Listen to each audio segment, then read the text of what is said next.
ఓం శ్రీ గురుభ్యో నమః.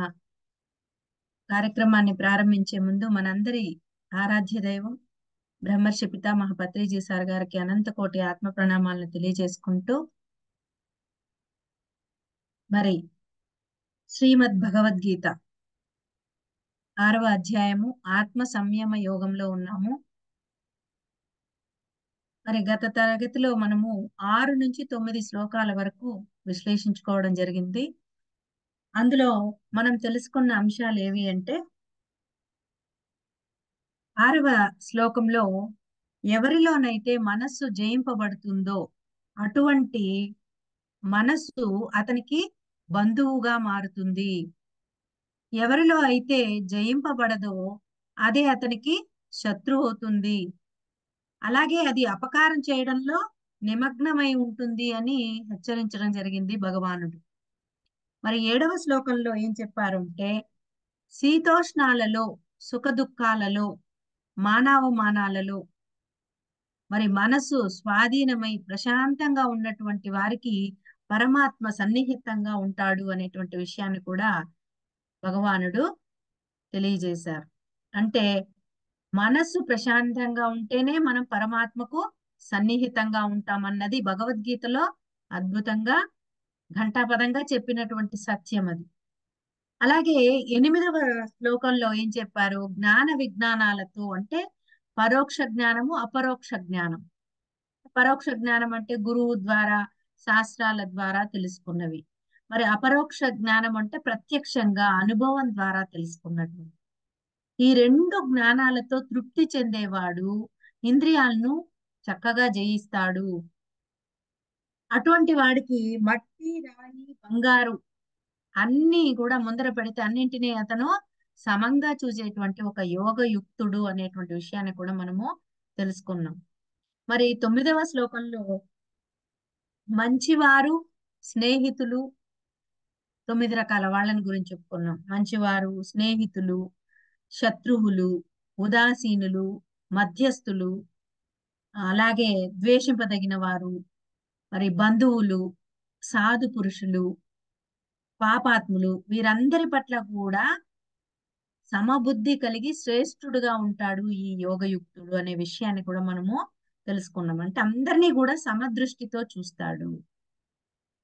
అటువంటి యోగారూఢ స్థితి పొందాలంటే ఏం చేయాలి అని చెబుతూ ముందుగా ఈ పరుగులు తీసే మనస్సును కట్టడి చేయాలి అని చెప్తున్నారు భగవానుడు. మరి ఈ మనస్సును ఏకాగ్రం చేసేటువంటిది ధ్యాన యోగ పద్ధతిని వివరంగా తదుపరి శ్లోకాలలో మనకి చక్కగా వివరించబోతున్నారు శ్రీకృష్ణుడు. అదే ధ్యాన యోగ పద్ధతి. ఇప్పుడు మనము మన యొక్క అసలు విషయానికి వచ్చాం. ఈ అధ్యాయం అంతా కూడా ధ్యాన యోగమే. ఈ అధ్యాయం అంతా ఆత్మ సంయమ యోగము అంటే ఆత్మతో మనము సంయమము అయ్యేటువంటి ఒక యోగాన్ని గురించి వివరించేటువంటి అధ్యాయం కనుక ఇక్కడ మనము ఇంతవరకు కూడా ఆ యోగారూఢ స్థితికి రావాలి అంటే మనసును కట్టడి చేయాలి అనేటువంటి విషయాన్ని తెలుసుకుని మరి దాన్ని ఎలా చేయాలో ఇప్పుడు మనకి ఈ 3 శ్లోకాల్లో 6 శ్లోకాల్లో తెలియజేస్తున్నారు. ఏవంటే 10వ శ్లోకం నుంచి 15వ శ్లోకం వరకు మనకు తెలియజేయబోతున్నారు శ్రీకృష్ణుడు. అదే ధ్యాన యోగ పద్ధతి. కాబట్టి ఈ ధ్యాన యోగ పద్ధతిలో ఉన్న ఈ 6 శ్లోకాల్లో ఈ రోజు మనము 3 శ్లోకాలను విశ్లేషించుకుందాం. ఆ తర్వాత 3 శ్లోకాలు విశ్లేషించుకుందాం. కాబట్టి ఇప్పుడు మనము 10వ శ్లోకం నుంచి చూద్దాం. యోగి యుంజీత సతతం ఆత్మానం రహసి స్థితః ఏకాకీయత చిత్తాత్మ నిరాశీర పరిగ్రహ. అంటే జ్ఞానయోగి ఏకాంత ప్రదేశంలో ఒంటరిగా ఇంద్రియాలను మనస్సును నిగ్రహించి ఆశను వీడి దేనిని పరిగ్రహించక ఎల్లప్పుడూ మనసును ఆత్మయందు నిలుపుటకు అభ్యాసం చేయాలి. ఈ యోగారూఢ స్థితిని పొందాలి అంటే మనస్సును తన వశం చేసుకుని ఆత్మతో సంయమం పొందాలి అంటే ఆ యోగి ఎలా ఉండాలి అనేటువంటిది చక్కగా ఈ శ్లోకం ద్వారా మనకి వివరించారు శ్రీకృష్ణ పరమాత్మ. అంటే ఇక్కడ చూడండి, ధ్యాన యోగి ఏకాంత ప్రదేశంలో ఉండాలట. ధ్యానం ఎలా చేయాలి, ఆ యోగ పద్ధతి వివరించే ముందు ఎటువంటి ప్రదేశంలో చేయాలి, ఎలా చేయాలి అనేటువంటి అన్ని వివరాలు ఇందులో చక్కగా ఇవ్వబడింది. ధ్యాన యోగి అయిన వాడు ఏకాంత ప్రదేశంలో కూర్చోవాలంట. ఒంటరిగా ఉండాలట. ఇంద్రియాలను మనస్సును నిగ్రహించాలట. ఆశను వీడాలి. దేనిని పరిగ్రహించక, అంటే దేనిని కూడా స్వీకరించకుండా, అంటే కోరికతో ఇతర విషయాలను స్వీకరించకుండా ఎల్లప్పుడూ మనసును ఆత్మ యందు నిలుపుటకు అభ్యాసం చేయాలి అన్నది ఈ శ్లోకం యొక్క తాత్పర్యం. మరి దీన్ని మనము మరింత లోతుగా విశ్లేషించుకున్నట్లయితే, యోగారూఢ స్థితిని అందుకోవాలంటే ముందు ఏం చేయాలి అంటే పరుగులు తీసే మనసును కట్టడి చేయాలి. ఆ పరుగులు తీసే మనస్సు కట్టడి చేయడానికి మనము ధ్యానము. మరి ఈ ధ్యానము చక్కగా కుదరాలంటే కొన్ని అనుకూల పరిస్థితులను మనము సృష్టించుకోవాలి అని చెప్తున్నారు. వాటినే ఇక మీదట శ్లోకాల్లో అంతా కూడా వరుసగా చెప్పబోతున్నారు భగవానుడు. అసలు ధ్యానం అంటే ఏమిటి, నిరంతరం ధ్యేయ వస్తువును తలుచుకుంటూ ఉండటమే ధ్యానము అని, ఆ ధ్యేయ వస్తువు ఏంటి, ఇవన్నీ మనము ఈ అధ్యాయంలో తెలుసుకోబోతున్నాం. ధ్యానం అనేది ఎలా ఉండాలి అంటే తైల ధార లాగా ఉండాలండి. తైల ధార అంటే, తైలము అంటే నూనె. నూనె ఇలా వంపినప్పుడు మధ్యలో బ్రేక్ లేకుండా అలా ప్రవహిస్తుంది. ఆ ధార ఒకే ధారగా వస్తూ ఉంటుంది. సో అలాగే మన ఆలోచన లేదా దృష్టి ఎప్పుడైతే ధ్యేయ వస్తువైన పరమాత్మ వైపు ధారాపాతంగా ప్రవహింపచేయాలి. అంటే మన ఇతర ఆలోచనలన్నింటినీ తప్పించి ఆ మనస్సుని దేని వైపు మళ్ళించాలి, పరమాత్మ వైపు మళ్ళించాలి. ఆ పరమాత్మ ఎక్కడ ఉన్నాడు, మనలోనే ఉన్నాడు. ఆ పరమాత్మపై ధారాపాతంగా ఈ ఆలోచన, మన మనస్సు అంతా కూడా దాని మీద ఆ తైలధారలాగా ప్రవహించాలండి. దీనినే సరళ చింతనం అని కూడా అంటారు రమణ మహర్షి. సరళ చింతనం. కాబట్టి ధ్యానం చేయటము చాలా కష్టం అండి అంటారు చాలా మంది. కానీ ధ్యానం చేయకుండా ఉండేది ఎవరు? ఒకసారి ఆలోచిద్దాం. ఎన్ని ధ్యానాలు చేస్తున్నామో మనం రోజు. భార్య ధ్యానము, ధ్యానము, భర్త ధ్యానము, అత్త ధ్యానము, ఇలా ప్రతి ఒక్కరి మీద ధ్యానం. అంటే మన ధ్యాసని ఎక్కువగా వాటి మీద పెడుతున్నాం. సంపదల పట్ల ధ్యానము, పదవుల పట్ల ధ్యానము, కీర్తి ప్రతిష్టల పట్ల ధ్యానము, ఇలా రకరకాలైనటువంటి ప్రాపంచిక విషయాల పట్ల మన ధ్యానం ఉంది. కాబట్టి ధ్యానం కష్టమని చెప్తూ ఉన్నా మనం ప్రతిరోజు చేసేదే ఇలాంటి ధ్యానాలు. అంటే ప్రాపంచిక విషయాల పట్ల మన యొక్క ధ్యాస ఉంది. దీన్నే అనాత్మ ధ్యానాలు అంటారు. అనాత్మ అంటే ఆత్మ కానటువంటి వాటి మీద ధ్యానం. మనం ఒక్కొక్కసారి ఎవరైనా మనం మాట్లాడుతూ ఉంటే వాళ్ళు ఏదో ఆలోచిస్తూ ఉన్నారనుకోండి, ఏం చెప్తాం? ఏంటి పరధ్యానం అంటాం. పరధ్యానం అంటే ఎక్కడో వేరే విషయం మీద వారి యొక్క ఆలోచన. ఇలా ప్రాపంచికంగా అనేక రకాలైనటువంటి ధ్యానాలు ఉంటాయి. అంటే వాటి పట్ల మన యొక్క ఆలోచనలు, వాటి పట్ల మన యొక్క ఒక రకమైనటువంటి ఇంట్రెస్ట్ కానీ ఇలాంటివి ఆసక్తి కానీ ఉండి వాటి పట్ల ఎక్కువగా మనము మొగ్గు చూపుతూ ఉంటాం. ఇవన్నీ కూడా మనల్ని బంధాల్లో ముంచేవే కానీ ఉద్ధరించేది కానే కాదు. కాబట్టి ఆత్మ ధ్యానం ఒక్కటే మనల్ని ఉద్ధరించేది. అటువంటి ఆత్మ ధ్యానాన్ని అభ్యసించటానికే కొన్ని జాగ్రత్తలు చెప్తున్నారు భగవాన్ ఈ శ్లోకం ద్వారా. ఏమిటి 5 జాగ్రత్తలు చెప్తున్నారు. రహసి స్థితః, రెండవది ఏకాకి, మూడవది యతచిత్తాత్మ, నాలుగవది నిరాశి, ఐదవది అపరిగ్రహ. మళ్ళీ చెప్తున్నాను, 5 జాగ్రత్తలు చెప్తున్నారు. రహసి స్థిత, ఏకాకి, యతచిత్తాత్మ, నిరాశి, అపరిగ్రహ. అంటే ఈ 5 జాగ్రత్తలు పాటిస్తే మనము ఆత్మ ధ్యానాన్ని అభ్యసించగలుగుతాము. లేకపోతే ఆత్మ ధ్యానాన్ని అభ్యసించటానికి మనకు వీలు పడదు అని ఈ శ్లోకంలో చెప్తున్నారు బాబు. ఏమిటి ఈ 5 జాగ్రత్తలు? మొదటిది రహస్య స్థిత అంటే ఏంటో తీసుకోండి.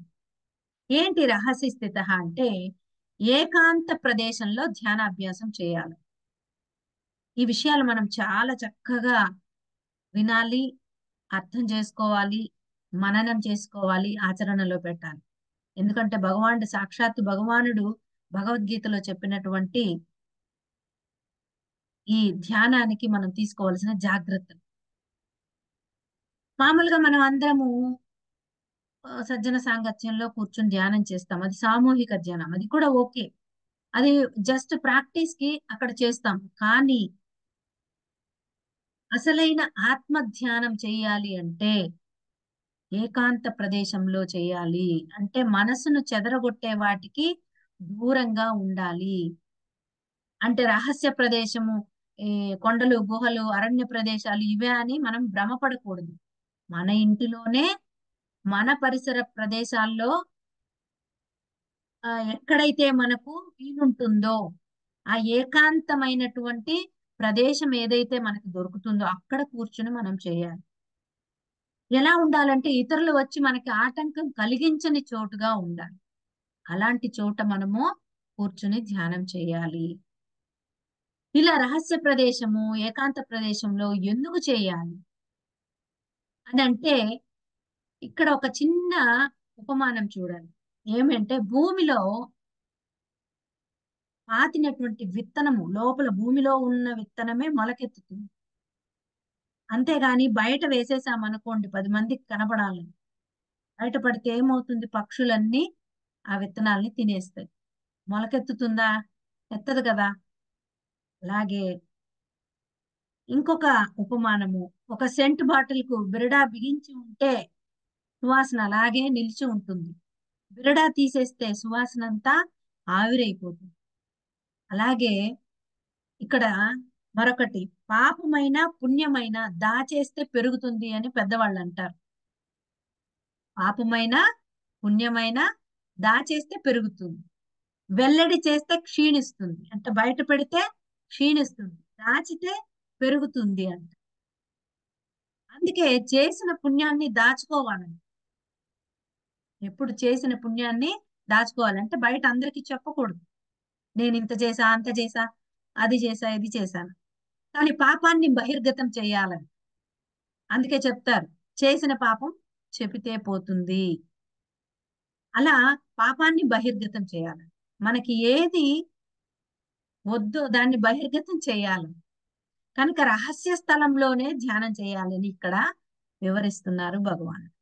అంటే రహస్య స్థలం అంటే ఏకాంతంగా, ఎటువంటి ఇబ్బంది లేకుండా, ఎవరి డిస్టర్బెన్సెస్ లేకుండా ఉండేటువంటి స్థలాన్ని మనము ఎంచుకొని అక్కడే ప్రతిరోజు చేయాలి. అందుకే మనకు గురువు గారు కూడా ఏం చెప్తారంటే, మీ ఇంట్లో ఎక్కడైతే మీకు ఆ అంటే వీలుగా, అన్నిటికీ అనువుగా ఉన్నటువంటి ప్రదేశాన్ని ఎంచుకోండి. ఆ చోటే ప్రతిరోజు. ఇంకా కూడా మన మాస్టర్స్ ఏం చెప్తారంటే ప్రతిరోజు ఒకే సమయానికి ఒకే చోట కూర్చుని ధ్యానం చేయాలి. అప్పుడు ఆ చోటులో ఒక శక్తి క్షేత్రం ఏర్పడుతుంది. ఆ శక్తి క్షేత్రంలో మీరు కూర్చోగానే మీకు ఆలోచన రహిత స్థితి తొందరగా కలుగుతుంది అని కూడా మనకి మాస్టర్స్ చెప్తూ ఉంటారు.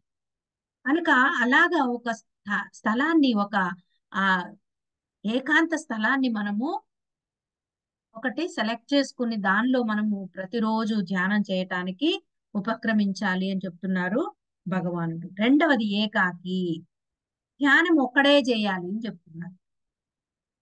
కాకపోతే ప్రారంభంలో అందరం కలిసి కూర్చొని ధ్యానం చేస్తాం. సామూహిక ధ్యానం చాలా చాలా అవసరం. ఎందుకంటే ప్రారంభ స్థితుల్లో ఉన్న వారికి ధ్యానం ఇంకా చక్కగా కుదరని వారికి వీళ్ళందరికీ కూడా సామూహిక ధ్యానం గొప్పది. ఎందుకంటే ఒక మండే అగ్నిలో పచ్చి గడ్డి వేస్తే ఎలా బగ్గున మండి కాలి బూడిదైపోతుందో అలాగా ఎవరైతే కొత్తగా ధ్యానంలోకి వచ్చారో వారిలో ఉన్నటువంటి ఆ ఆలోచనల ఆ ప్రవాహము సామూహిక ధ్యానంలో కొట్టుకుపోతుంది. వారికి మనసు ప్రశాంతమవుతుంది. అందరి యొక్క ఎనర్జీ వైబ్రేషన్స్ తో వాళ్ళలో చక్కగా ధ్యానం కుదరడం అనేది జరుగుతుంది. కనుక ప్రారంభంలో అందరూ ఒకే చోట కలిసి కూర్చొని ధ్యానం చేసేది అలవాటు చేసుకోవచ్చు. దానివల్ల తప్పేమీ లేదు. కానీ ఇక్కడ మనకు చెప్తున్నది ఏంటి అంటే మోక్ష మార్గంలో ధ్యానంలో ఉన్నత స్థితిని కోరుకుంటూ ఆత్మ సాక్షాత్కారం కోసం ఆ పరమాత్మ దర్శనం కోసము ఎవరైతే ప్రయత్నిస్తున్నారో వారు చేసేటువంటి సాధనలో వాళ్ళు ఒక్కరే కూర్చుని చేయాలి. దీనికి కారణం ఏమి అంటే ఇంకా కూడా భగవానుడు అందించినటువంటి ఈ ఆ ఏకాకి అనే ఈ విషయంలో మనము ఇంకా కూడా కొన్ని మనము విశ్లేషించుకోవచ్చు. ఎందుకంటే ఇప్పుడు సామూహిక ధ్యానం అంటాం. కూర్చుని ధ్యానం చేస్తాము. లేచిన వెంటనే అందరూ చర్చించుకుంటూ ఉంటాం. ఏదేదో ప్రాపంచిక విషయాలు కూడా చర్చలోకి వస్తూ ఉంటాయి. కాబట్టి తీసుకున్న ఆ శక్తిని మనం పోగొట్టుకోవడం. ఆ మనసు ఎప్పుడైతే మనం పరిశుభ్రం చేసుకొని, పరిశుద్ధం చేసుకొని, శక్తివంతం చేసుకున్నామో ఆ మనసు మళ్ళీ పంకిల పడిపోవడం. అంటే మళ్ళీ మురికి చేరిపోవడం దాన్ని. ఇలాంటివన్నీ చేసినప్పుడు మనలో ఎదుగుదల అనేది తొందరగా ఉండదు. అందుకే తపస్సుకు ఒక్కడు, అధ్యయనానికి ఇద్దరు అంటారంట సామెత. తపస్సుకు ఒక్కడు, అధ్యయనానికి ఇద్దరు. మనము ధ్యాన మార్గంలోకి వచ్చి ధ్యాన అభ్యాసం చేస్తున్న వారు సామూహిక ధ్యానం చేయాలి, సజ్జన సాంగత్యం ఇవన్నీ చేయాలి. కానీ ఇది కాకుండా మళ్ళీ విడిగా తపస్సు కూడా చేయాలి. తపస్సు ధ్యానము అంటే తేడా ఏంటో ఈ మధ్య మా అంకుల్ కూడా అడిగారు, నేను చెప్పాను అది. ధ్యానం అనేది ఎటువంటి ప్రదేశంలోనైనా ఎప్పుడైనా ఎంతటి వయసు వారైనా ఎవరైనా సరే వయసుతో ప్రమేయం లేకుండా చేయదగినటువంటి ఒక మహా ప్రక్రియ ధ్యానము. ఈ ధ్యాన ప్రక్రియ చేసి దానిలో పరిణితి చెంది ఆ తపనతో ఎప్పుడైతే ఆత్మ సాక్షాత్కారం ఇస్తాడో అప్పుడు కలిగే సమాధి స్థితియే తపస్సు. కాబట్టి మనము ధ్యానం చేస్తూ ప్రాక్టీస్ చేస్తూ ఉండాలి. అలాగే విడిగా ఏకాకిలా ఒక్కరే కూర్చుని కూడా మనం సాధన చేసుకుని మన ఆత్మ సాక్షాత్కారం కోసము ప్రగాఢంగా మనము సాధన చేయవలసి ఉంది. అదే ఇక్కడ కృష్ణుడు చెప్తున్నాడు. ఎలా అంటే చూడండి, ఒక ఒక ఆమె ఒడ్లు దంచుతూ ఉంది అనుకోండి. అక్కడ అందరూ చుట్టుపక్కల వాళ్ళందరూ పడుకుని ఉన్నారు. ఈ గాజులు 8 గాజులు ఉందనుకోండి. గాజులు ఏమవుతుంది, వడ్లు దంచుతా ఉంటే గల్ గల్ గల్ అని సౌండ్ వస్తూ ఉంటుంది. అప్పుడు ఆమె ఏం చేస్తుంది, ఒక గాజు తీస్తే శబ్దం పెట్టుకుంటుందా? ఒక్కొక్కటే తీస్తూ ఉంది. 2 ఉన్నా కూడా శబ్దం వస్తుంది. కానీ ఒకే గాజు ఉంటే శబ్దం రాదు. సో అలాగే ఇక్కడ కూడా మీరు గమనించండి, మనము సీనియర్ మాస్టర్స్ కొంచెం ధ్యానంలో నిష్ణాతులైన వారితో కలిసి కూర్చుని మన పత్రి సార్ వచ్చినప్పుడు ఆయన దగ్గర కూర్చుని ధ్యానం చేసినప్పటికీ మిగతా చోట్ల మిగతా వారితో కూర్చుని చేసేటప్పటికి చాలా తేడా ఉంటుంది. ఎందుకంటే అక్కడ వాతావరణంలో వారి యొక్క ఆలోచనల యొక్క కాలుష్యం ఉంటుంది, ఖచ్చితంగా ఉంటుంది. అవన్నీ మనకి తగులుతూ ఉంటాయన్నమాట. సో కొంత ఆ ఆ ధ్యాన స్థితి ఏర్పడటానికి కొంచెం శ్రమించవలసి ఉంటుంది.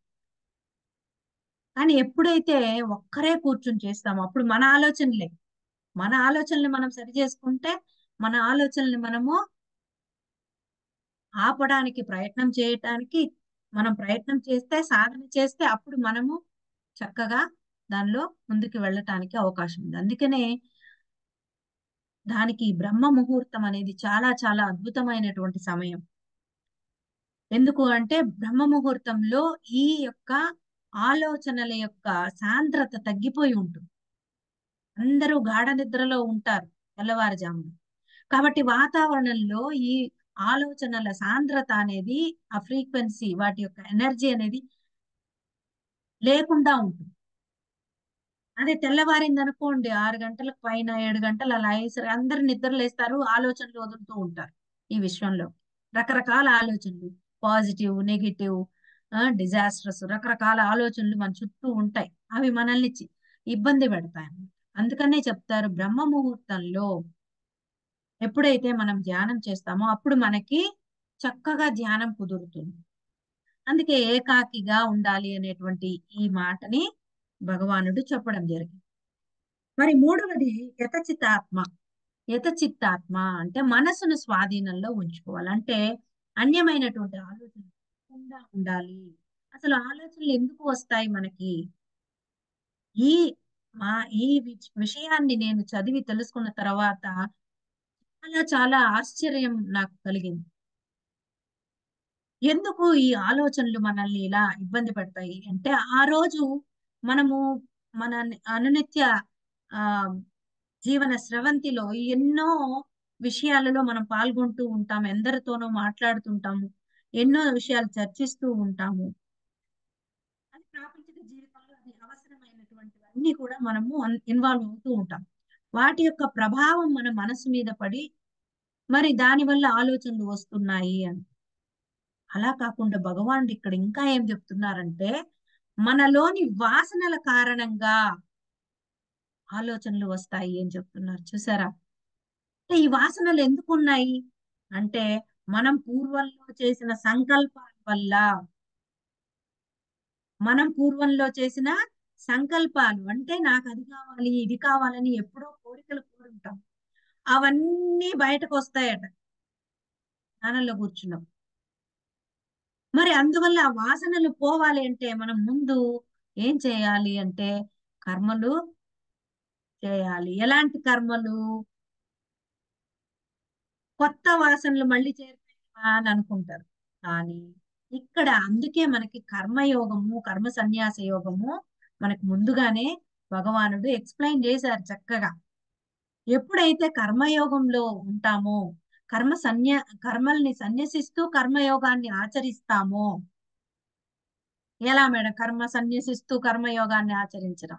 అంత నేను చెప్పాను గతంలో. ఏమిటి కర్మయోగం అంటే? నిష్కామంగా కర్మలు చేయడం. కర్మలు చేయకుండా ఉండకూడదు, కర్మలు చేయాలి. నిష్కామంగా చేయాలి అంటే కోరికలు లేకుండా కర్మలు చేయాలి. ఫలితాన్ని ఆశించకుండా కర్మలు చేయాలి. నేను చేస్తున్నాననే భావన లేకుండా చేయాలి. అప్పుడు అది కర్మ సన్యాసం అవుతుంది. అలా ఎప్పుడు మనము కర్మలు ప్రాక్టీస్ చేస్తామో ఆ కర్మల ద్వారా ఏర్పడిన వాసనలు మనల్ని ఇబ్బంది పెట్టవు. చూసారా? కాబట్టి మన దినచర్యలో కూడా ఎప్పుడైతే మనం కర్మయోగంలో ఉంటామో అవి మనల్ని ధ్యానంలో ఇబ్బంది పెట్టవు. మరి ఎన్ని అద్భుతమైన విషయాలు మనకి భగవద్గీతలో తెలుస్తోందో. కాబట్టి ధ్యానంలో మనము అద్భుత స్థితిని పొందాలి అంటే ఖచ్చితంగా మన కర్మల్లో మనము కర్మయోగాన్ని, కర్మ సన్యాస యోగాన్ని మనము ప్రాక్టీస్ చేయాలి. అది చేసినప్పుడు ఆ వాసనలు పేరుకోవు మనం. వాసనలు ఎప్పుడైతే పేరుకోవో, వాసనలు అంటే ఏంటి? ఈ కర్మ చేస్తే నాకేంటి ఫలితము? ఈ పని చేస్తే నాకు ఏంటి లాభము? దీనివల్ల నాకు పేరు ప్రఖ్యాతులు వస్తాయా? దీనివల్ల నాకు ధనం ప్రాప్తిస్తుందా? పదవి వస్తుందా? నాకేమైనా లాభాలు ఉన్నాయా అని ఆలోచించకుండా మన ముందుకు వచ్చిన కర్తవ్యాన్ని మనము చక్కగా ఆచరిస్తూ, ఈ కర్మ నా ముందుకు, ఈ పని నా ముందుకు వచ్చింది అంటే ఇది భగవంతుడు నన్ను పుటంలో పెట్టి నన్ను బాగా కాల్చి నన్ను తీర్చిదిద్దటం కోసం నాకు వచ్చిన ఒక ఒకానొక పని ఇది. ఈ పనిని నేను కర్మయోగంతో, కర్మ సన్యాసంతో నేను ఆచరించాలి. కర్మ చెయ్యాలి, అంటి ముట్టనట్టు ఉండాలి. కర్మను అద్భుతంగా చేయాలి. కానీ దాని వెనకాతల కోరిక ఉండకూడదు. ఈ ప్రాక్టీస్ ఎప్పుడైతే మనం మన నిజ జీవితంలో ప్రతి పనిలోనూ మనం చూపిస్తామో దాని ప్రభావం ధ్యానంలో మనకి కలగదు అని చెప్తున్నారు ఇక్కడ భగవాన్. ఎంత అద్భుతమైన మాట చూడండి. మనం ఏమనుకుంటాము? ప్రాపంచిక జీవితానికి దూరంగా మనం అన్నిటినీ వదిలేయాలి. నేనైతే అదే అనుకున్నాను. ఉద్యోగం వదిలేయాలి. ఉద్యోగం వదిలేస్తేనే అవన్నీ నన్ను డిస్టర్బ్ చేస్తున్నాయి అనుకున్నాను. కానీ అది కాదు. నేను డిస్టర్బ్ అవుతున్నా నేను. అవి డిస్టర్బ్ చేయట్లేదు, నేను డిస్టర్బ్ అవుతున్నాను. నేను ఎప్పుడైతే కర్మయోగత్వంలో ఉంటానో, నేను ఎప్పుడైతే కర్మ సన్యాసంలో ఉంటానో, అవి నన్ను డిస్టర్బ్ చేయవు. ఆ మనసు కూడా ధ్యానంలో కూర్చోగానే అవన్నీ రావు. ఎందుకంటే నేను కర్మయోగంలో ఉన్నాను కనుక. నేను కర్మ సన్యాసిని కనుక. కనుక ముందు మనము కర్మయోగంలోను, కర్మ సన్యాసంలోను ప్రాక్టీస్ చేస్తే ఆ ఆలోచనలు మనల్ని ఇబ్బంది పెట్టవు అనేటువంటిది ఇక్కడ భగవానుడు అద్భుతంగా మనకి వివరించున్నారు. కర్మలు చేస్తే కొత్త వాసనలు మరి ఎలాగా అంటే, అందుకే నిష్కామ కర్మయోగాన్ని ఆచరించాలి. ఫలాసక్తి లేకుండా కర్మలు చేయాలి. అందుకే ధ్యాన యోగానికి ముందే కర్మయోగాన్ని చెప్పడం జరిగింది. ఇలా కర్మయోగాన్ని ఆచరించిన వారికే వాసనలు క్షయమైపోయి మనస్సు వారి స్వాధీనంలో ఉంటుందట. మనస్సులు పరుగులు తీస్తే ధ్యానం కుదరదు. మరి మన స్వాధీనంలో ఉంచుకోవాలంటే కర్మయోగము అత్యవసరము. చూసారా? కాబట్టి దీన్ని మనం చాలా చాలా చాలా మంది మనము వేరే విధంగా అర్థం చేసుకుంటాము. కానీ ఇక్కడ భగవద్గీత ద్వారా మనకు ఒక కనువిప్పు కలిగిందనమాట. మరి నాలుగవది ఏంటి అంటే నిరాశి. నాలుగవ జాగ్రత్త ఏంటి? నిరాశి అంటే యోగికి ఆశ అనేది ఉండకూడదు. చూసారా? అదే ఇక్కడ మనము ఇందాక చెప్పుకున్నది కూడా అంతే. కర్మలు చేస్తున్నప్పుడు దాని వెనకాతల ఆశలు, కోరికలు ఉండకూడదు. ఇక్కడ యోగికి ఆశ అనేది ఉన్నప్పుడు అది ఒక పాశం తాడంట. అంటే యమపాశం లాంటిది. యముడు ప్రతి వాణ్ణి కూడా పాశంతో బంధిస్తాడు అంటారు. కానీ నిజంగా యముడి దగ్గర పాశాలు లేవు. ఇక్కడ ఒక జోక్ గా కూడా ఒక మాట చెప్పారు. ఏమంటే యమధర్మరాజుకి ఏమన్నా తాళ్ల ఫ్యాక్టరీలు ఉన్నాయా, అందరికి ఒక్కొక్క తాడు తీసుకుని వెళ్ళటానికి అని. అలాగా ఇక్కడ ఎవడి పాశం వాడే వేసుకుని ఉన్నాడంట ఆల్రెడీ మెడకి. ప్రతి ఒక్కడు వాడి వాడి పాశాన్ని వాడి మెడకి తగిలించుకునే ఉన్నాడు. అదే ఏంటి అంటే ఆశా పాశం. అంటే ఆశకు దాసుడైతే వాడు లోకానికంతా దాసుడైపోతాడు. అంటే ఈ ఆశ గల వాడి యొక్క ధ్యానం అంతా దేని మీద ఉంటుంది? ఆశించిన దాని మీదే ఉంటుంది, కానీ భగవంతుడి మీద ఉండదు. ఇక అతనికి ఎక్కడ మోక్షము? కనుక ఆశలు పెంచుకొని మోసపోవద్దు అని చెప్తున్నారు భగవానుడు ఇక్కడ. యోగులని, సర్వసంగ పరిత్యాగులని చెప్పుకునేటువంటి వాళ్ళే ఎంతో మంది భోగాలతో జీవిస్తూ ఉన్నారు. భోగాల పైన ఆశతో జీవిస్తూ ఉన్నారు. రకరకాల ఆశ్రమాలు పెట్టుకుని ఆశ్రమాల్లో అద్భుతమైన కట్టడాలు, భవనాలు నిర్మించుకుంటూ దానికి మళ్ళీ వాళ్ళందరూ కూడా ఆ రావడానికి పోవడానికి ఏసీ కార్లు, హెలికాప్టర్లు, ఆ ఇలాంటివి ఏసీ రూములు, మంది మార్పడం, ఇలా అనేకమైనటువంటి ఉమ్, కొన్ని ఆ అంటే ఏం చెప్పాలంటే దాన్ని కొన్ని హంగు ఆర్భాటాలని వాళ్ళు ఏర్పరచుకుంటూ ఉంటారు. కానీ సర్వసంగ పరిత్యాగులని చెబుతూ ఉంటారు. అది కాదు. ఇలా ఆశకు అంతే లేదు. ఇంకెక్కడికి ఆగుతామో మనకి తెలియదు అలా గనక వెళుతూ ఉంటే. దీనివల్ల ప్రజల యొక్క మెప్పు పొందొచ్చేమో కానీ పరమాత్మ మెప్పు మాత్రం మనం ఎప్పుడూ పొందలేము. కనుక మనం చేసేటువంటి పనుల్లో ఆడంబరాలొద్దు. నిరాడంబరంగా, నిర్లిప్తంగా మనం ఉన్నప్పుడే మనకి నిజమైనటువంటి ఆత్మోన్నతి కలుగుతుంది. కనుక మనం అందరం గుర్తించాలి. నేను పలానా కార్యక్రమం చేసేస్తున్నాను గొప్పగా, అందరూ ఆహా ఓహో అనాలి, మెచ్చేసుకోవాలి. అది కాదు. మనం చేసే కర్మ యొక్క ఫలితము 10 మందికి ఉపయోగపడాలి. ర్యాలీ చేస్తున్నాం. శాకాహార సద్భావన ర్యాలీ చేస్తున్నాము అద్భుతంగా. అది ఎందుకు చేయాలి? దేనికోసం చేయమన్నారు మన గురువు గారు? శాకాహార జగత్తు నిర్మాణానికై, మూగజీవుల యొక్క ఆ మూగ వేదన నుంచి వాటిని తప్పించటానికి, వాటి యొక్క ఆత్మోన్నతిలో మనం ఎటువంటి ఆటంకము కలిగించకుండా వాటిని జీవించనివ్వటానికి, ఆ హింస నుంచి మానవాళిని తప్పించటానికి మనం చేయాలి శాకాహార ర్యాలీ. అంతేకాని తిరుచానూరు పిరమిడ్ స్పిరిచువల్ ట్రస్ట్ చేస్తూ ఉంది.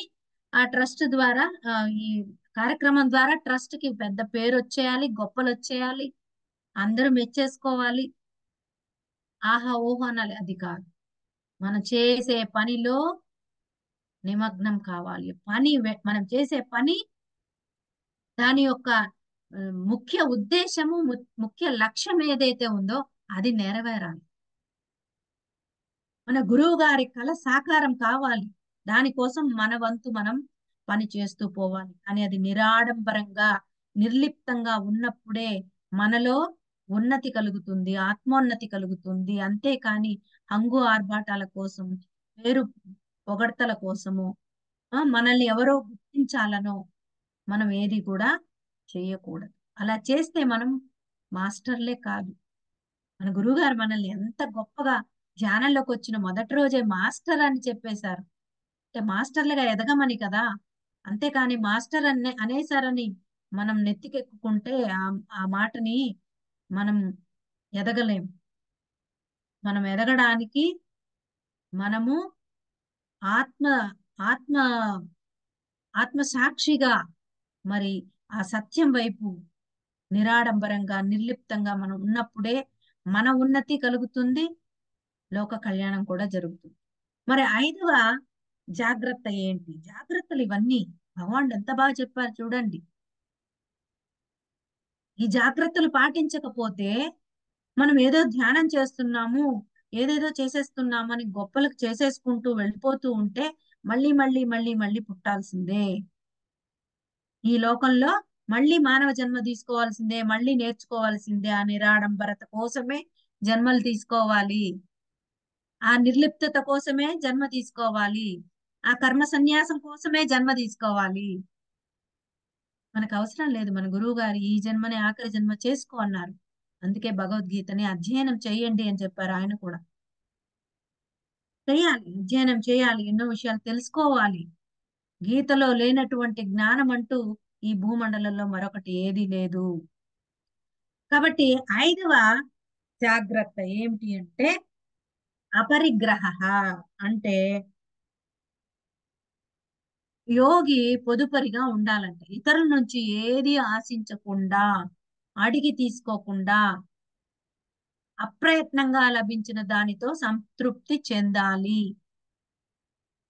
ఇది అండర్లైన్ చేసుకున్నాం మేము. ఎందుకు అంటే నేను 13 సంవత్సరాలుగా తిరుచానూరులో ధ్యాన మందిరం నడుపుతున్నప్పటికీ, అనేక కార్యక్రమాలు చేస్తున్నప్పటికీ ఎప్పుడు కూడా ఎవరిని ఏమీ అడగలేదు. అప్రయత్నంగా లభించిన దానితో కార్యక్రమాలు నెట్టుకుంటూ వచ్చాం. కానీ మనము మనకి పత్రి సార్ ఏం చెప్పారంటే మనలోని అహంకారం తగ్గాలంటే అడగాలి అన్న. కనుక ఒక పెద్ద కార్యక్రమం చేస్తున్నప్పుడు మనము ఆ కార్యక్రమం కోసం అడుగుతాం, మన కోసం మనము ఏది అడగము. కాబట్టి అన్నదానానికి ఇంతమంది వస్తున్నారు, 500 మంది దాకా ఎక్స్పెక్ట్ చేస్తున్నాం, ఇంకా ఎక్కువ కూడా రావచ్చు. వీళ్ళందరికీ కూడా భోజన వసతి సదుపాయాలు మనం ఏర్పాటు చేయాలి. వీటన్నిటికీ ఎంతో ఖర్చు అవుతుంది. అలాగే అనేక ప్లకార్డ్స్ కానీ, మిగతా ఇతరత్ర చాలా చాలా పనులు చేయాల్సి ఉంటుంది మనం. వాటన్నిటికి ఖర్చు అవుతుంది. కాబట్టి ఇలాంటి పరిస్థితుల్లో ఈ గొప్ప కార్యక్రమం జరగాలన్నప్పుడు మనం దాని కొరకు, లోక కళ్యాణం కొరకు అడగడంలో తప్పు. మరి ఇక్కడ ధనము, బంగారము, స్థలాలు, భవనాలు ఇలాంటివి మనకి మన స్వంతానికి సేకరించే కొద్దీ ఏమవుతుంది అంటే ఇంకా ఇంకా పొందాలనేటువంటి ఆసక్తి మనలో పెరుగుతుంది. ఇదేం చేస్తుందంటే యోగ సాధనకు అంతరాయం కలుగుతుంది. ఉన్నదానితో సరిపెట్టుకోవాలి. అందుకే పత్రి సార్ అంటారు, జీవితంలో మనకు కావలసిన అవసరాలు తీరితే చాలు, అత్యాస వద్దు, మధ్య మార్గంలో జీవించండి అని ఎందుకంటారు పత్రి సారు? మధ్య మార్గం అన్నప్పుడు మనకు అవసరమైనవి ఉంటే చాలు. రోజు కడుపు మనకి పూటకి భోజనం దొరికితే చాలు, ఆకలి తీరితే చాలు, చక్కగా కట్టుకోవటానికి వస్త్రాలుంటే చాలు. ఇక బోల్డ్ అన్ని నగలు, బోల్డ్ అన్ని కార్లు, బోల్డ్ అన్ని బంగళాలు, ఇవన్నీ అవి అత్యాస అవుతుంది. ఇవన్నీ యోగ సాధనకు అంతరాయం కలుగుతుంది. ఉన్న దాంతో సరిపెట్టుకుని యోగ సాధనలో మనస్సును లగ్నం చేయాలి.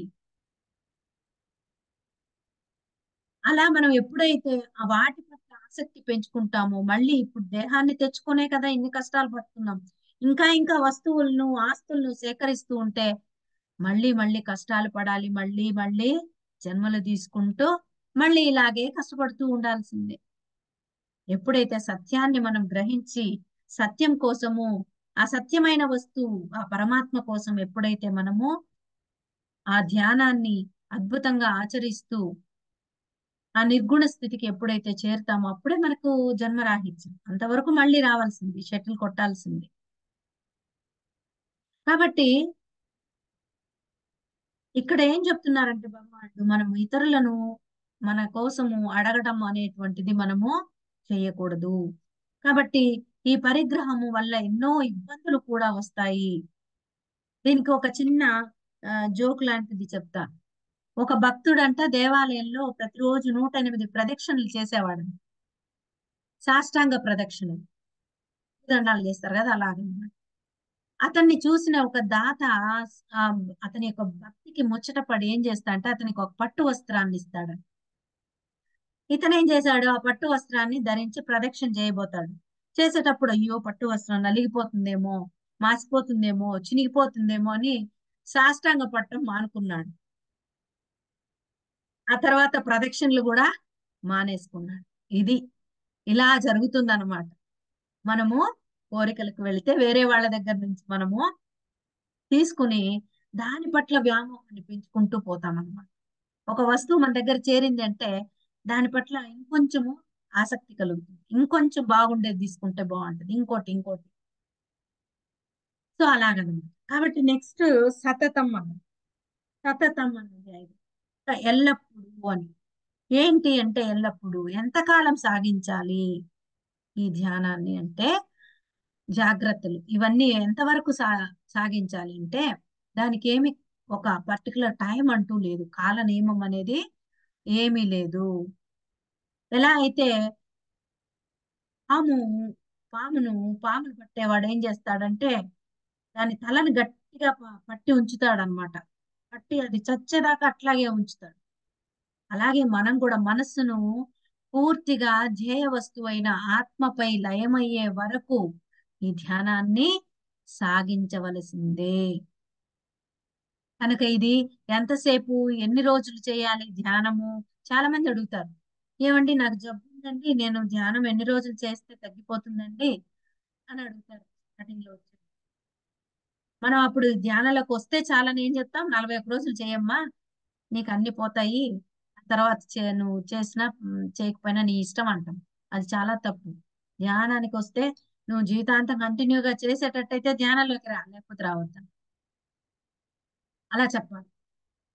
కనుక ఎంతకాలం పొడిగించాలంటే భగవంతుడు ఇక్కడ ఏం చెప్తున్నాడు, సతతం అంటున్నాడు. అంటే ఎల్లప్పుడూ చేస్తూనే ఉండాలి నువ్వు చచ్చే వరకు. దీర్ఘకాలం ఎడబాటు లేకుండా శ్రద్ధతో చేయాలి, ఇదే సతతం అంటే. ఒకసారి రమణ మహర్షిని ఒక ఆయన అడిగాడంట, స్వామి ధ్యానం ఎంతసేపు చెయ్యాలి అని.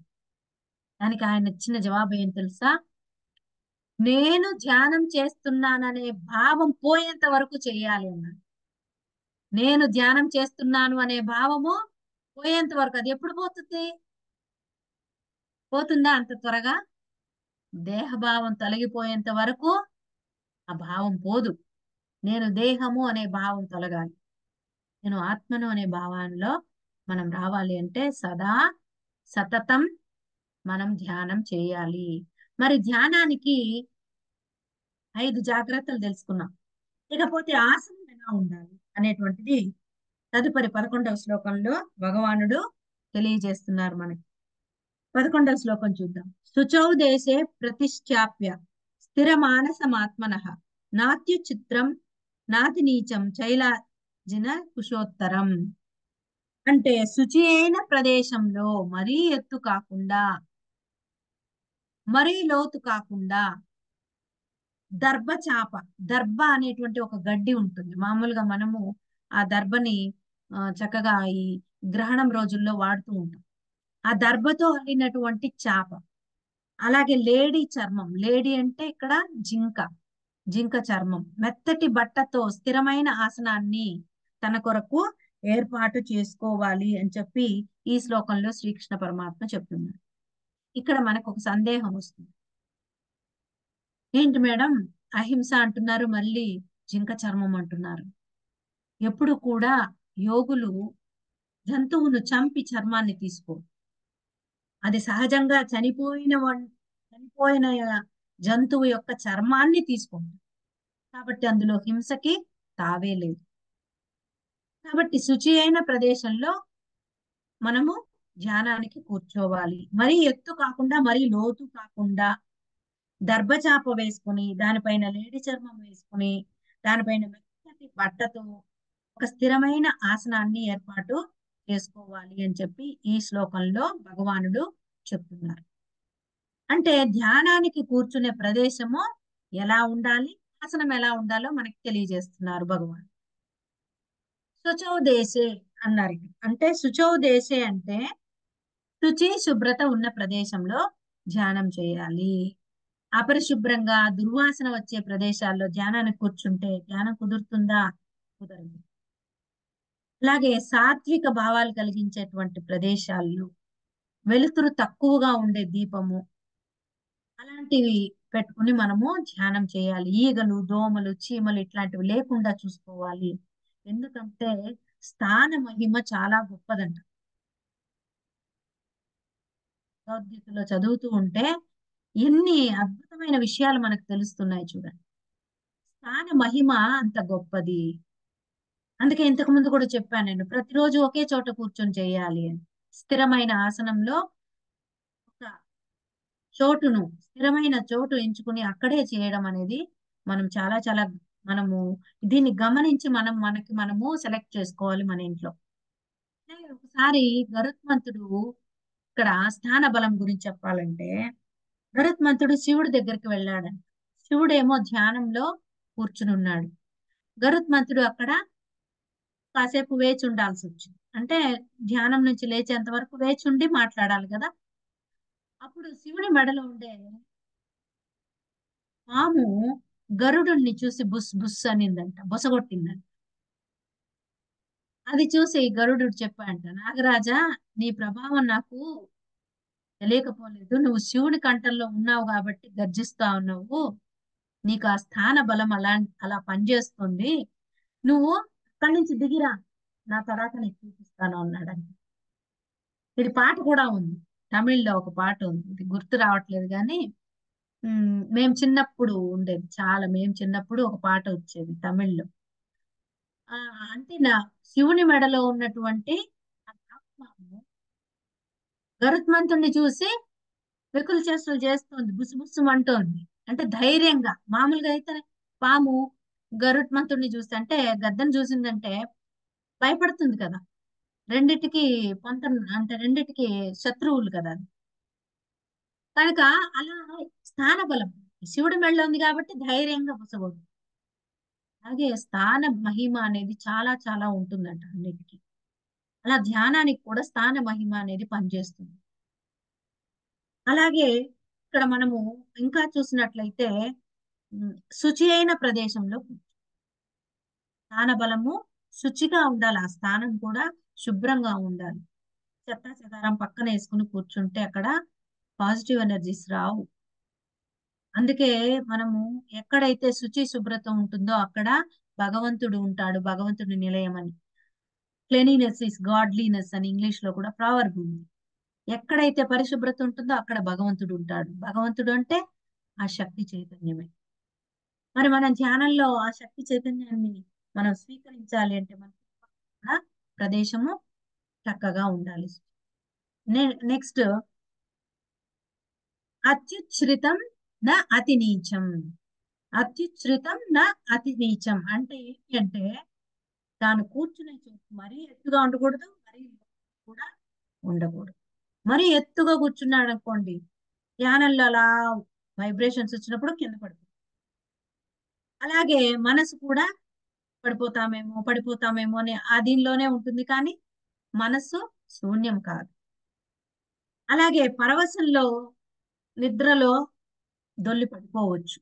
కాబట్టి పళ్ళెంలో కూర్చుంటే ఏమి అంటే పైనుంచి ఏమైనా పడవచ్చు.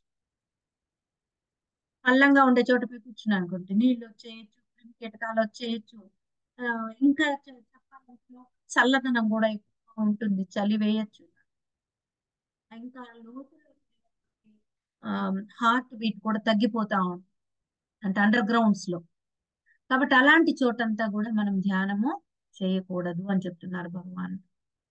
మరి ఇక ఆసనం, ఆసనం ఎలా ఉండాలి? శైలాజిన శైలాజిన కుశోత్తరం అన్న, అంటే ఆసనము స్థిరంగా ఉండాలి, కూర్చునేదానికి వీలుగా ఉండాలి. అలా ఉండాలంటే దర్భాసనం, దానిపైన అజినం అంటే జింక చర్మము, దానిపైన తెల్లని మెత్తని వస్త్రము పరుచుకొని ఆసనాన్ని ఏర్పాటు చేసుకోవాలి అని చెప్పి శ్రీకృష్ణ భగవానుడు సెలవిస్తున్నారు. ఇక్కడ ఆసనం వల్ల మనకి భూమి యొక్క అవుతుందంట. అంటే భూమి పైన డైరెక్ట్ గా కూర్చొని చేసినా కూడా భూమి ఆకర్షణ శక్తి ధ్యాన శక్తిని లాగేస్తుంది అని చెప్తున్నారు. యోగ శాస్త్రంలో ఇది ఉందన్నమాట. కాబట్టి మనము డైరెక్ట్ గా నేల మీద కూర్చోకూడదు, చక్కగా ఏదైనా ఆసనం ఏర్పాటు చేసుకునే కూర్చోవాలి. కనుక ఇలా మూడింటితో ఏర్పాటు చేసుకోవాలి. ఎలాగా? దర్బలు మనకి చల్లదనాన్ని పోగొట్టి కొంత వెచ్చదనాన్ని ఇస్తుంది. అలాగే ఇంకా దర్బలు పాజిటివ్ వైబ్స్ ని కలిగి ఉంటాయి, నెగటివ్ వైబ్స్ ని అవి తిప్పి కొడతాయి. అందుకే గ్రహణం సమయంలో ఆహార పదార్థాలన్నిట్లో దర్బలు ఎందుకు వేస్తారు అంటే అది నెగటివ్ వైబ్రేషన్స్ ని తిప్పి కొడతాయి. గ్రహణ సమయంలో కలిగే ఆ చెడు ప్రభావాన్ని తిప్పి కొడతాయి. కనుక ఈ దర్బలు మనం వేసుకున్నట్లయితే అవి మనకి పాజిటివ్ వైబ్స్ ని ఇస్తాయి అనేటువంటి విషయాన్ని ఇక్కడ భగవానుడు చక్కగా చెప్తున్నారు. అలాగే జింక చర్మం అనేది ఆ కొంత వెచ్చదనాన్ని ఇస్తుంది అనమాట శీతాకాలంలో. అలాగే ఆ ఇకపోతే దానిపైన మెత్తటి వస్త్రం వేసుకోవటం వల్ల అది మనకి సౌకర్యంగా ఉంటుంది. అంటే ఆ దర్భ గాని జింక చర్మం వల్ల గాని ఏమి ఒరిపిడి లేకుండా మనకి మెత్తదనాన్ని ఇచ్చి మనకి సుఖమైనటువంటి ఆసనంగా తయారు చేసుకోవటానికి దానిపైన వస్త్రాన్ని పరుచుకోవాలి. ఇకపోతే నాలుగవది స్థిరమాసనం అంటే ఇక ఆసనం పైన దేహాన్ని అటు ఇటు కదపకుండా స్థిరంగా కూర్చోబెట్టాలి. ముందుకు వెనక్కి ఊగకూడదు, వంగకూడదు, స్థిరంగా కూర్చోవాలి. తిన్నగా కూర్చోవాలంటే స్ట్రైట్ గా కూర్చోవాలి. శరీరం కదిలితే వెంటనే మనసు కదులుతుందట. కాబట్టి శరీరాన్ని కదపకుండా వెన్నుముకను చేసి చేతులు ముందుకు పెట్టుకొని వేళ్లను దుర్చి, మనకు పత్రి సార్ చెప్పారు కదా, వేళ్లను దుర్చి అన్ని వేళ్లను కలిపి ఉంచి పద్మాసనంలో కానీ సుఖాసనంలో కానీ కూర్చో. ఈ ఆసనము ఆత్మనః అన్నారు, అంటే తన కొరకు అని చెప్తున్నారు ఇక్కడ భగవానుడు. అంటే ఈ ఆసనం ఎవరిది వారికే ఉండాలి. ఎవరికి ఎలా అనుకూలంగా ఉంటుందో, సుఖంగా ఉంటుందో అలాంటి ఆసనాలు. వాళ్ళు ఎవరో కింద కూర్చున్నారండి చక్కగా నేను కూడా అలా కూర్చుంటానంటే కుదరదు. మన శరీరానికి తగినట్టు మనము ఆసనాన్ని ఎంచుకోవాలి. అలా మార్చుకుంటే మనము వాళ్ళలాగా మనం ఉండాలని మార్చుకుంటే మనకి మొదటికే మోసం వస్తుంది. కాబట్టి సాధనకు భంగం వస్తుంది. కాబట్టి ఎప్పుడు కూడా ఆసనము ఎవరికి వాళ్ళ స్వయ ఆసనం ఉండాలి. వాళ్ళు ఎలా కూర్చోగలుగుతారో అలాంటి ఆసనంలోనే వాళ్ళు కూర్చోగలగాలి. అలాగే జపమాల కూడా ఎవరిది వాళ్ళకి ఉండాలంట, పారాయణ గ్రంథం కూడా ఎవరికి వాళ్ళకి ఉండాలంట, ఒకరిది ఒకరు వాడకూడదు అని చెప్పి యోగ శాస్త్రంలో చెప్పబడింది. ఎందుకు అంటే ఆ ఆ జపమాల అనేది మామూలుగా రుద్రాక్ష మాల పెట్టుకుంటారు, తులసి మాల పెట్టుకుంటారు, ఇలాంటి అవి వారి చేతిలో ఉన్నప్పుడు వారి యొక్క చైతన్య శక్తితో అది ఆ నిక్షిప్తమై ఉంటుంది. ఇంకొకరిది తీసుకున్నప్పుడు మనది డిస్టర్బ్ అవుతుంది. కాబట్టి ఇలాంటివన్నీ కొన్ని నియమాలు మనము ఖచ్చితంగా చెప్పినటువంటి కొన్ని నియమాలు పాటిస్తే మనం తొందరగా ఆ స్థితిని చేరుకోగలుగుతాం. ఇక ఈ ఆసనం పైన కూర్చుని ఏం చేయాలో తర్వాత శ్లోకంలో చెప్తున్నారు భగవాన్. 12వ శ్లోకంలో చూద్దాం, సమయం అయిపోతుంది.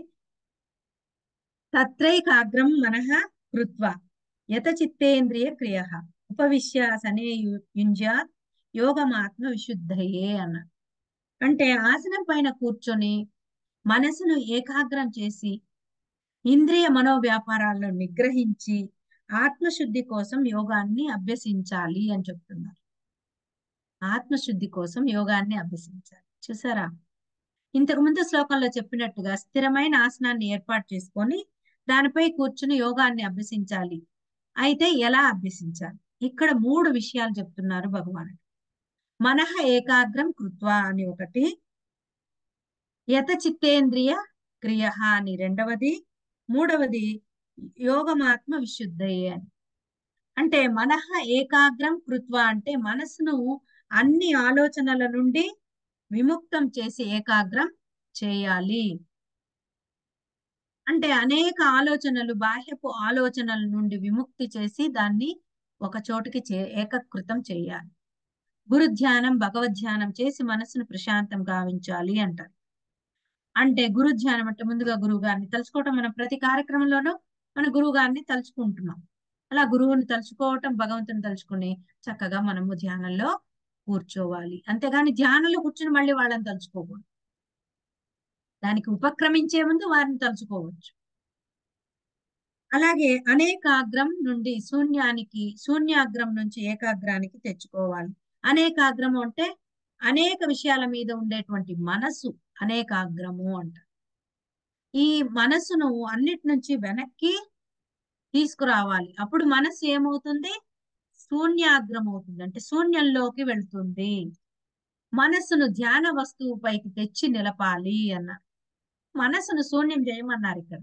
కానీ ఆ శూన్యం చేయటానికి మనకు అద్భుతమైనటువంటి ఒక బ్రహ్మాస్త్రాన్ని ఇచ్చారు భగవాన్, మన గురువు గారు. ఏమిటది? శ్వాస మీద ధ్యాస. ఎప్పుడైతే మనం శ్వాస మీద ధ్యాస పెడతామో మనసు మెల్లగా మెల్లగా మెల్లగా చంచలంగా ఉన్న మనస్సు నిశ్చలమవుతుంది. నిశ్చలమైన మనస్సు నిర్మలమవుతుంది. నిర్మలమైన మనస్సు శూన్యమవుతుంది. శూన్యమైన మనస్సు మహాశూన్యమవుతుంది, పరిశూన్యమవుతుంది. పరిశూన్యమైన మనస్సు మహాపరిశూన్యము అవుతుంది. ఇలా మహాపరిశూన్య స్థితిలోనే మనం ఆత్మకు చేరువు. కనుక ఈ శూన్యాగ్రం చేయాలి. అప్పుడు ఈ ధ్యాన వస్తువు పైకి ఈ మనస్సు నిలుస్తుంది. అంటే ఆత్మకు చేరువైతుంది. అదే ఏకాగ్రమైన మనస్సు అంటారు. ఇది చాలా కష్టం. అయినా దీనికి కూడా గీత ఉపాయం చెబుతూ ఉందంట. ఏంటి ఆ ఉపాయం అంటే యత చిత్తేంద్రియ క్రియ. యత చిత్తేంద్రియ క్రియ అంటే అంటే ఈ చిత్తం యొక్క క్రియలైనటువంటి ఆలోచనలను, ఇంద్రియ క్రియలైనటువంటి కర్మలను, ఇంద్రియాలు అంటే బాహ్యేంద్రియాల యొక్క కర్మలను స్వాధీనంలో ఉంచుకోవాలి. మనం ఆలోచనలు చేస్తే వాటికి తగిన విధంగా కర్మలు చేయాల్సి వస్తుంది. ఒక విషయ వస్తువును గనక ఆలోచిస్తూ ఉంటే, అంటే ఒక విషయ వస్తువును గురించి ఆలోచిస్తూ ఉంటే ఆ పని చేయవలసి వస్తుంది. అది ఆపగలిగితే ఆ కర్మలు కూడా ఆగిపోతాయి. మరి ఎలా ఈ విషయ చింతన ఆగుతుంది? మనసుకు నచ్చ చెప్పాలి అంటున్నారు. మనసుకు ఎలా నచ్చ చెప్పాలి అంటే ఈ విషయ వస్తువులన్నీ విషం లాంటివి. బాహ్య విషయాలన్నీ విషం లాంటిది. అవి నిజమైన శాశ్వతమైన సుఖాన్ని ఇవ్వవు, సంతోషాన్ని ఇవ్వవు. కాబట్టి వాటిని వృధాగా ఆలోచించి శక్తిని వృధా చేసుకోవద్దని మన మనసుకి మనమే నచ్చ చెప్పుకోవాలి. అలా ప్రయత్నం చేసి చేసి చిత్తాన్ని మనము స్వాధీనంలోకి తెచ్చుకొని క్రమంగా మనము ఇంద్రియాలను నిగ్రహించి యోగాన్ని ఆచరించాలి. ఈ పద్ధతిని భగవానుడు ఇక్కడ చెప్తున్నారు. లోతుగా ఆలోచిస్తే చిత్తానికి విషయాలకు సంబంధమే ఉండదు. తాత్కాలిక సంబంధమే. మనం ఆలోచించేవన్నీ కూడా చూడండి, తాత్కాలికమైనటువంటి సంబంధం ఉంటుంది. ఎందుకు అంటే ఈ చిత్తానికి ఆత్మకు నిత్యమైన నిత్య సంబంధం అంటే శాశ్వతమైన సంబంధం. చిత్తం అంటే మనసే. మనసుకు ఆత్మకు శాశ్వతమైన సంబంధం ఉంది. కానీ ఈ చిత్తానికి బయటి విషయాలకి తాత్కాలిక సంబంధం. కాబట్టి మనం దేనికి ప్రాముఖ్యతనివ్వాలి ధ్యానంలో కూర్చున్నప్పుడు? శాశ్వతమైన ఆత్మతో సంబంధానికి ప్రాముఖ్యతనివ్వాలి, కానీ బయట విషయాలకి కాదు. అని మన మనసుని మనమే మెల్లమెల్లగా మెల్లమెల్లగా మనము మచ్చిక చేసుకోవాలి.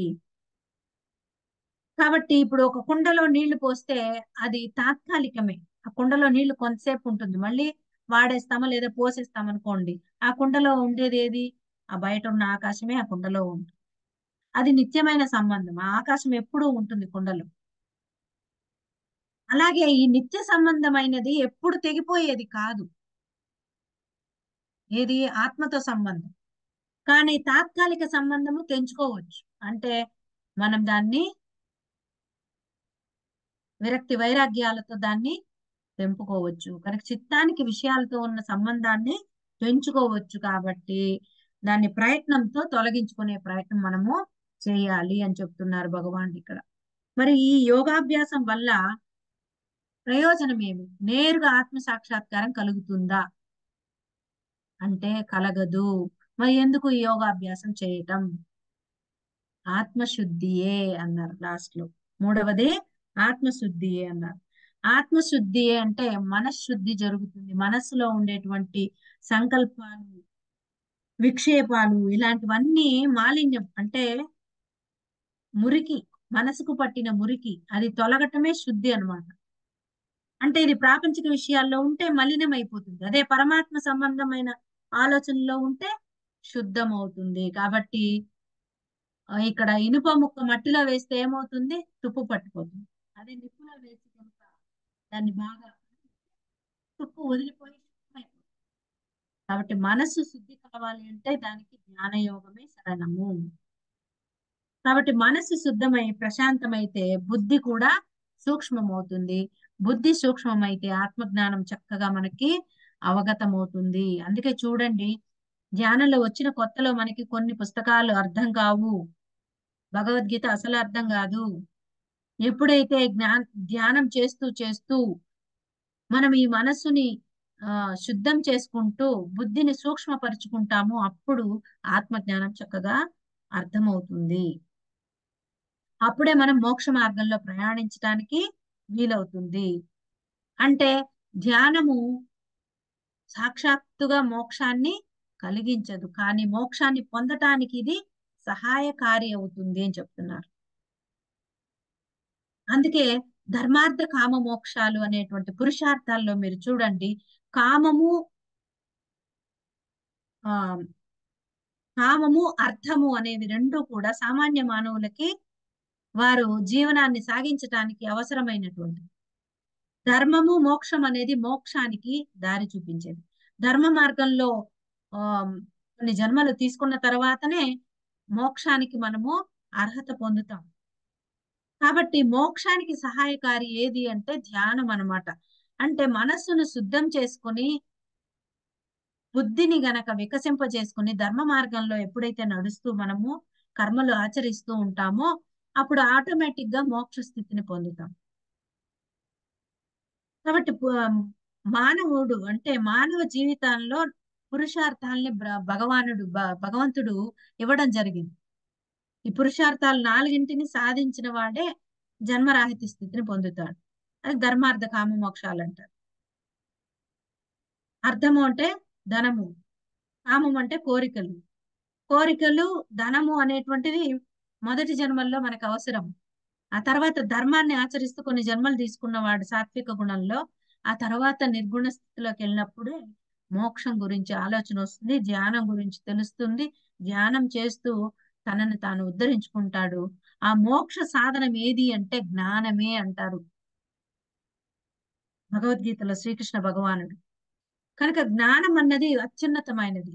ధ్యానం అన్నది దానికి మార్గాన్ని అందించేటువంటి, సహకరించేటువంటి సహాయకారి అవుతుంది ధ్యానం. శుద్ధమైన మనసులోనే ఆత్మ ప్రతిబింబిస్తుంది. కాబట్టి ఆ శుద్ధమైన మనసు కావాలంటే ధ్యానం చేయాలి. ధ్యానం బాగా కుదరాలంటే జ్ఞానం కావాలి. అన్ని ఒకదానికొకటి ఇంటర్లింక్ అన్నమాట. కాబట్టి మనస్సును నిశ్చలంగా ఉంచేందుకు శరీరాన్ని ఆసనం పైన ఎలా ఉంచాలో తదుపరి శ్లోకంలో 13వ శ్లోకంలో వివరిస్తారు భగవానుడు. దాన్ని మనము నెక్స్ట్ క్లాస్ లో మనము తెలుసుకునే ప్రయత్నం చేద్దాం మిత్రులారా. ఇంతటి గొప్ప అవకాశాన్ని నాకు ఇచ్చినందుకు మీ అందరికీ పేరు పేరున నా ప్రత్యేక ధన్యవాదాలు. Thank you very much.